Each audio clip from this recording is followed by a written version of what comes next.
I am the general manager of the Greater Ottawa Truckers Association. I absolutely got the job because I ran for mayor in Russell. I ran at the last minute because of the fact that I couldn't apply to be a grader operator in my little community of Russell.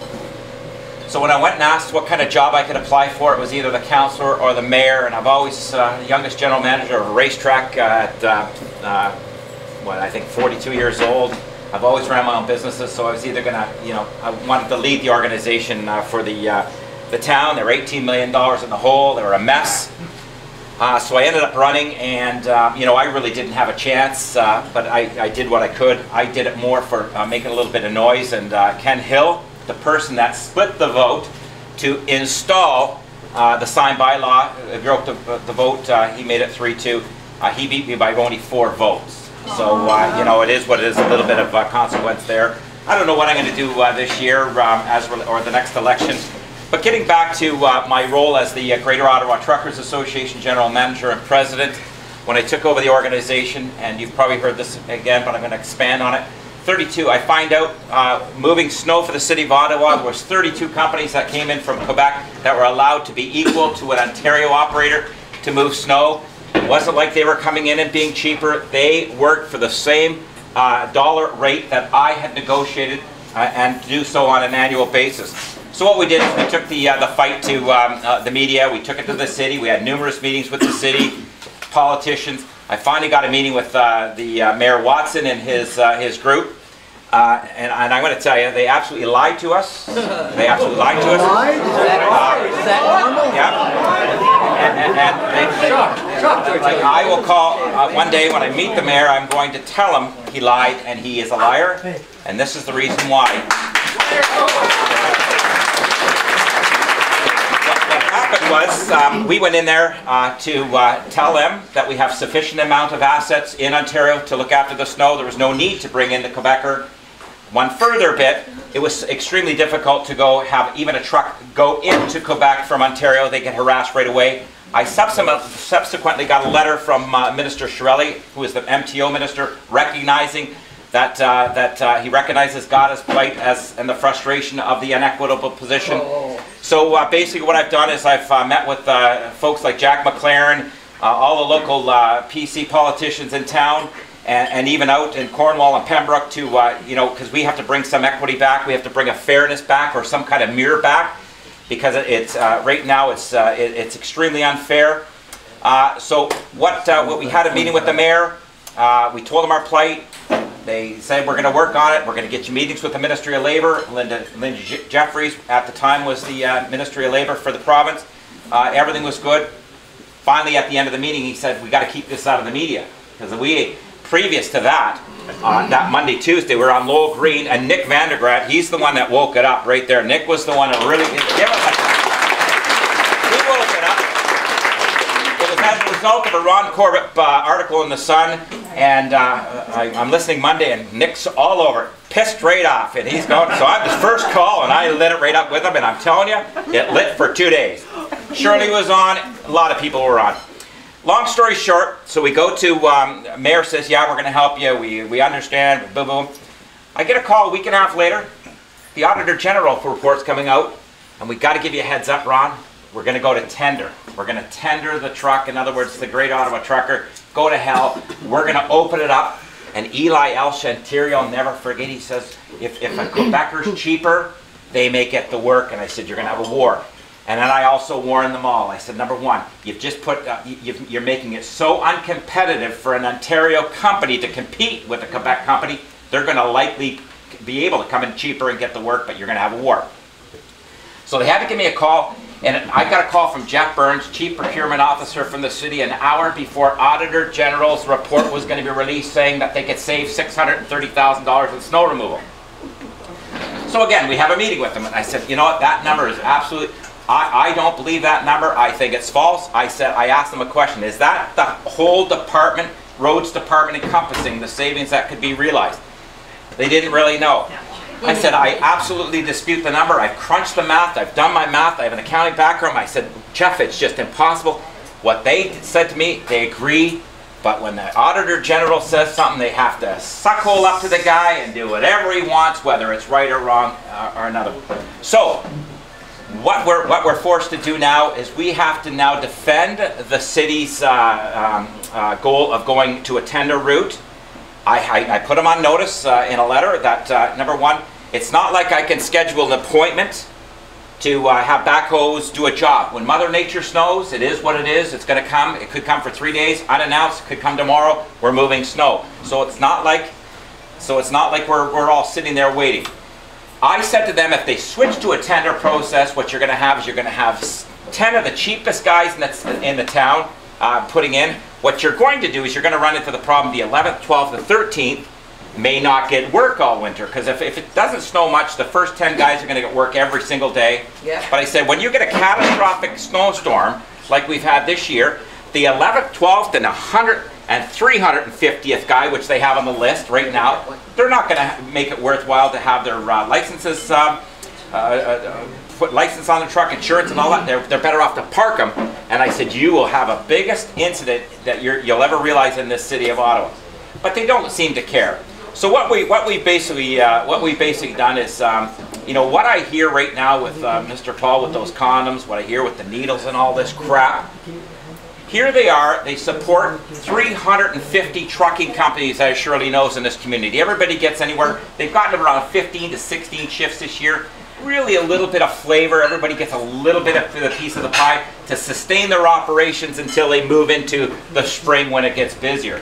What they want to do is they want to take that back. My fear is now, I'll get somebody from out of town that has 70, 80 trucks, shoves all of our local taxpayers aside for the sake of saving a couple of bucks. And I'll never forget what Watson said in there when I said, I asked him two things. Mr. Watson, you got to fill in some blanks for me. What is the focus for bringing all these Quebecers and letting them move snow, letting them work for the city of Ottawa? Because there's a tremendous amount of people that work for the city of Ottawa from the city of Gatineau that come over here, and I asked them, where's the net benefit?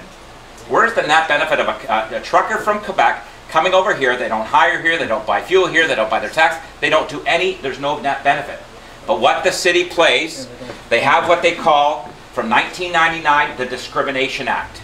And they shove that right in my face, which means they cannot discriminate against creed, all the crap there, and including geographical area. Which means if I go up and I want a job for the city of Ottawa, I wouldn't get one because I don't speak French, but notwithstanding, say I was bilingual, I went in and a Quebecer came in, we would be equal to get that job. And I also learned that there's a tremendous amount of department heads that are from Quebec. So who are they going to hire? They're going to hire. So what we're doing is we're fighting the fight right now. We're not going to back down. You know, again, when I was going to leave because I have to head out of town. But when I hear the stories about the condoms, and when I hear the stories about the needles, and I hear all the crap, I and I won't give you my handle when I post on the Toronto Sun or the Ottawa Sun, but I harass the city of Ottawa right now. Every time I get a chance to throw a stone, I will throw a stone, because what is happening? What is happening is, I don't know where they come out with wasting our money with giving these needles. My goodness, I know a guy who's a diabetic, he can't afford needles for a diabetic, and he can go to hell. But if you're a heroin addict, Adam, Andrew, and I don't know if you are. No, I got it. Swear in a Bible. Swear in a Bible. Don't laugh, I got one of those. Yeah, I hear it. But a guy like, if Andrew was on heroin, they would look after him. They would give him a nurse to pump it into a system. But if I'm a poor senior needing needles, you can go to hell. Doesn't happen. So, I applaud the group here. I've also listened to Shirley. When I first met her, I was at Mr. Cameron's event at the Cornwall Hospital. And I'll never forget, I was standing there and I heard this voice. Shirley. Where the hell is she? I thought she was a 6'4" brute of a lady that kicked the shit out of me. Here she is, this big there, and I thought, holy Christ, I love your life. She can swear bigger, better than me. So I am told, and what we're going to do is we're going to piggyback with Shirley. Shirley apparently is going to come up with some rally because she's had enough. Love when she talks about Presto card and needles and condoms and this and that and this and that. And everybody that follows Shirley on the radio, what do they say? Wow! Wow! They're like, holy Christ! She doesn't get you motivated through the phone and want to pick it up and shake it, saying yes. But she's going to put a rally up. I'm gonna make sure my truckers are aware that I will absolutely be in town. I don't care what day it is to support her, because we have to go to the town hall and we've got to say together that we've had enough of the bullshit. Pardon my language. It's bullshit. The waste, the fact that they ignore us. We've had enough. It's groups like this that we've got to go out there and say, you know what, politicians, enough is enough. Now I give Jack credit, Tammy Hart credit. I remember the first time I saw her. She was sitting right across from Serge when I did a little bit of speech, and I said, "Man, you got some, you know, you got some cojones to have." Because remember I said he was toxic. Oh, you and your big cojones. Big cojones. There's for big cojones. Big cojones. I'll say. Yes. I thought you were going to block the streets with your trucks. What the hell happened? Block the bridges! Yes, block the bridges. We're going to do that. We're going to do that. We didn't think it was. We didn't want to do it when we were in the throes of snow, because it was just these guys are. Listen, my truckers have had the busiest year they've had in a number of years. I gotta let them go. Again, another thing what we've done, Tammy, is, you know, we've got a lot of complaints from my truckers, and I'm the face for them. Anytime somebody individually complains, they get sanctioned, they get blackballed, whether it's with a contract, with the city. So you know what? I don't have anything to lose, and I'm the conduit to all the information. So they're so busy this year, Tammy, that I didn't want to disrupt that. Last year, the year before, they got 5-6 shifts. They're getting 20 shifts now. They're busy. They're calling me saying, "Ron, it's never been better." So you know what? Do I now throw them to the wolves and get in trouble? So again, we will do something, because I'm not going away as it relates to what's going on. I had a meeting.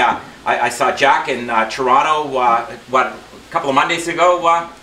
I saw Jack and I got a chance to meet with and speak with Frank Cleese, who I'd met before. Frank wants to take up our cause as well, so you know what? It is what it is. But I'm going to tell you, congratulations on filling every seat in this house. But as this gentleman says right here, we got to start getting the youth here. But here's the problem. I have a 22-year-old and I have 21-year-old twins before I got fixed with blunt instruments. I got fixed with the cojones are gone. How to go, Luther? You don't need the condoms then. No. Other than when I get screwed from the city, maybe, because they're dirty. But what's happening is I have a 22-year-old and a 21-year-old twins. And I'm telling you, society has softened them up to what, and I literally had to say them, because my son, 21, got an honors in firefighting in paramedics. He's an OCP instructor. He doesn't speak French in Russell, and he went for an interview, and he honors in firefighting. And he wasn't the right guy. You know, you're just not what we're looking for. So I go to JP St. Pierre, the mayor, and I said, I told him what the qualifications were. He says, "Well, I'll get him a job." And I said, "No, you shouldn't have to get him a job. He should go in there on merits." What I'm going to do, Mr. Mayor, is I'm going to find out what it costs to train these people. My son just paid 10 grand of his own money to be trained a fireman. But we get friends in there that have no idea what they're doing. How much is it costing the city to train, or the town to train each one of these people? 22,000 each. 22 grand each. But here's the problem. My daughter, I tell them all, you don't have to get involved in this fight, because you're going to get blackballed in this community, especially in Russell. Leave it to me. But it was funny when my daughter said the other day, she goes, "Oh, Dad, you know, we're a lot more peaceful, we're a lot more accepting and all that." And that's what they're doing to our kids. They're allowing us. That's why we homeschool. That's why we homeschool. Nick, there you go, Nick. Next Prime Minister. But you can't afford to get on the bus. That's why I got horses. That's why you got horses. Yeah. And shit in your boots. Damn right, lots of it. But that's the problem. What they're doing is they're softening our kids now. I'm so sick. No disrespect for Jack McLaren, but I'm sick of how to live, how to do this, how to do this. I was brought up a certain way, but now they say I've got to be this, I got to be boom, boom, boom. You know what? I just don't subscribe to that way. There's no more freedom. I get called a bigot all the time. So Barr and bigot, if that's what it does to say, you know what, I got to push back, then you know what? Because what they do is they throw that name at you to quiver. Ooh, I'm not that way, I'm going to go away. No, I've gone past that. Yeah, right. So anyway, Tammy, congratulations. Jack McLaren, congratulations. You know, even showing up here is a huge event. You got Nick Vandergrat, does a tremendous job. And Nick, what have they done to shut you up on this? That's just crazy. Gave you 2 more hours a week. Did they? When? Yeah, but terrible. Sunday morning? Next day is the 10th. What time are you on, Nick?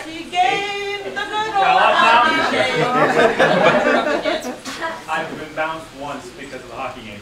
But the problem is every business changed.